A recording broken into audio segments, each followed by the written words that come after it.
But Lepore, sticking with this trade, I know you Yeah. have some strong thoughts on Pierre-Luc Dubois because there was a lot of teams obviously in the running for him.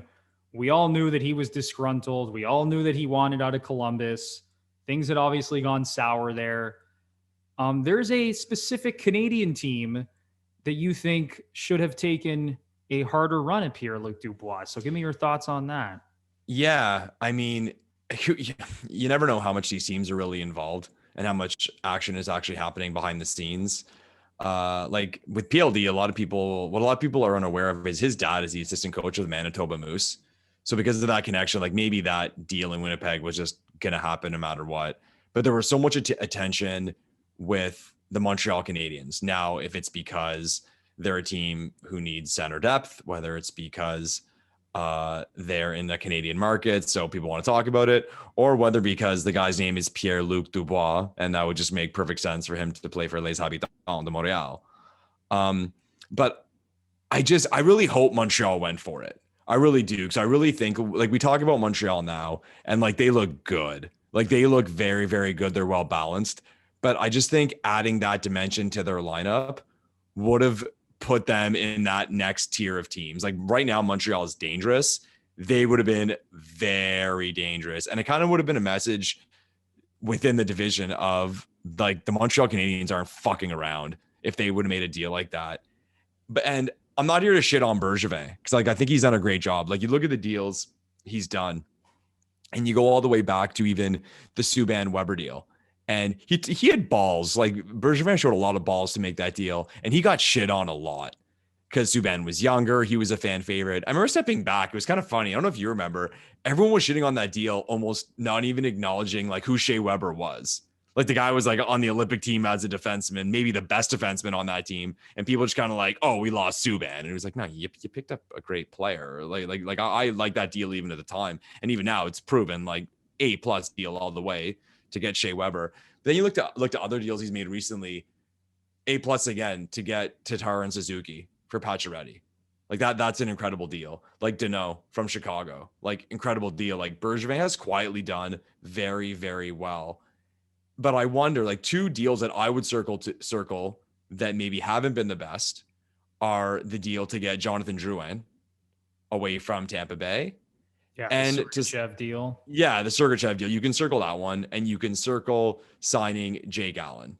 Now, some people I've heard argue for the Jake Allen deal in the way that they were bringing even more punch to a strength they have in Carey Price.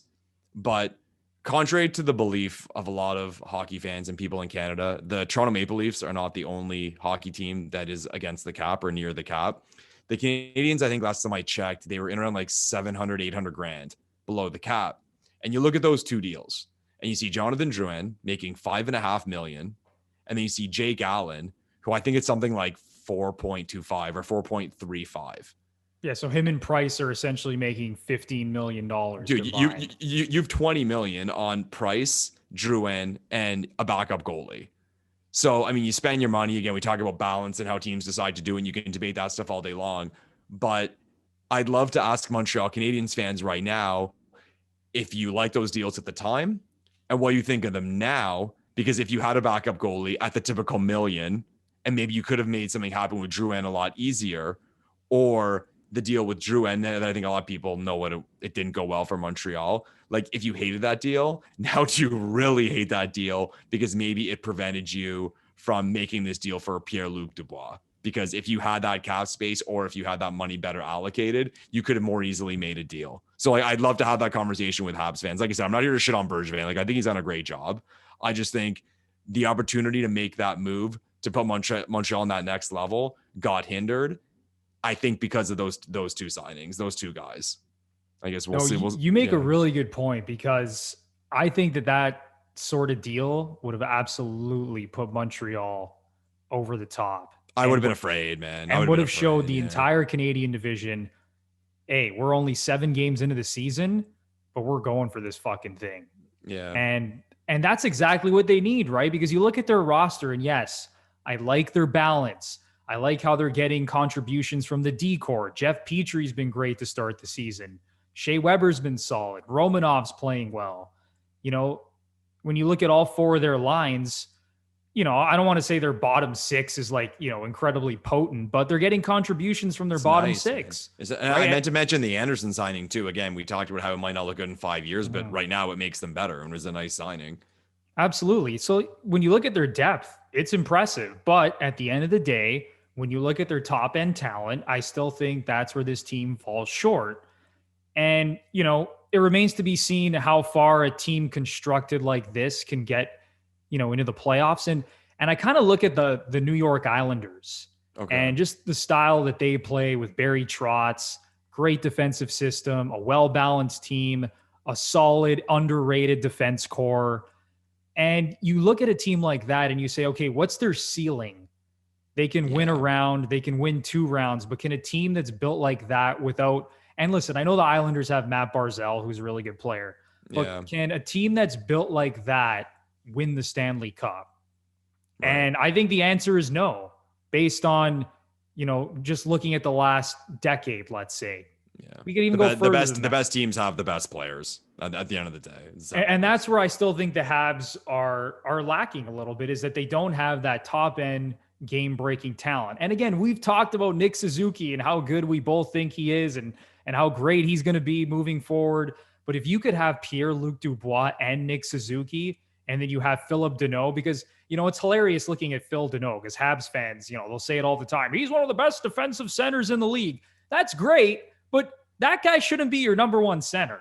If Philip Deneau is slotted in as your number one center, which was essentially the case last season, I mean, look what happens to your team, right? And I know Suzuki's taken another step this year, but if they could have found a way to bring in Pierre-Luc Dubois with all the depth that they do have and some of the young assets they have, even if you had shipped, Kotkaniemi, you add in a first-round pick. They were talking about Kotkaniemi. I'm like, they want more than that. It would have been like Kotkaniemi plus. They would have had to. It wouldn't have been like a Line A Roslovic situation. The Habs would have had to include, 2 to 3 players, a couple draft picks. But I think they had the ammo to make it work. And we'll see what happens moving forward with this Habs team. We'll see if their depth can shine through come playoff time. But that remains to be seen.